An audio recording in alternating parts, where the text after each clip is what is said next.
అందరికీ నమస్కారాలు. నేను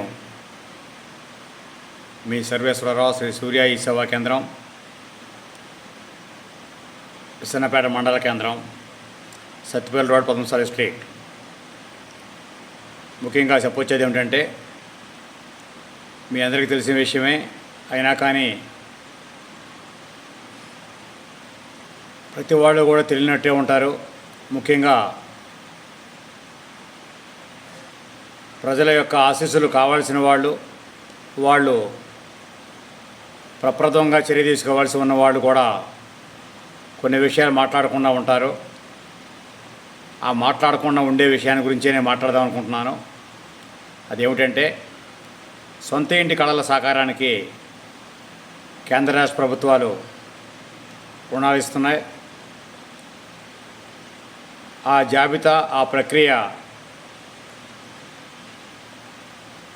ఆల్రెడీ శాంక్షన్ జాబితా ప్రతి మండల కార్యాలయంలో కూడా, అంటే హౌసింగ్ డిపార్ట్మెంట్కి సంబంధించి అందుబాటులోకి వచ్చిందని అంటున్నారు. మరి ఇలాంటి సమయంలో మరోవైపు ఎండాకాలం పూర్తవుతుంది, వర్షాకాలం దగ్గర పడుతుంది. ఈ సమయంలో సొంత ఇంటి కళల సాకారానికి ప్రతి ఒక్క పేదవాడు కూడా తగతగలాడతాడు. ఆ సమయంలో తీరా శాంక్షన్ లిస్టు ముందుకు వచ్చి సంబంధిత సొమ్ము వారి ఖాతాలకు పడే సమయానికి ఇంటి నిర్మాణం చేయాలంటే ప్రప్రదంగా కావాల్సింది మేరు మట్టి. ఈ మేరు మట్టికి సంబంధించి ఒక పథక రచన అనేది లేదు. ఇసుక ఊకినా ఇస్తామంటారు, ఇసుక ఊకినా ఇస్తున్నారు. ఇంటి నిర్మాణాలు జరగాలంటే ఇసుకతో సరిపోదు కదా.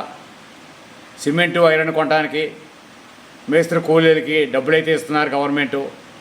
వీటన్నింటిని మించి ప్రప్రదంగా కావాల్సింది మేరు మట్టి.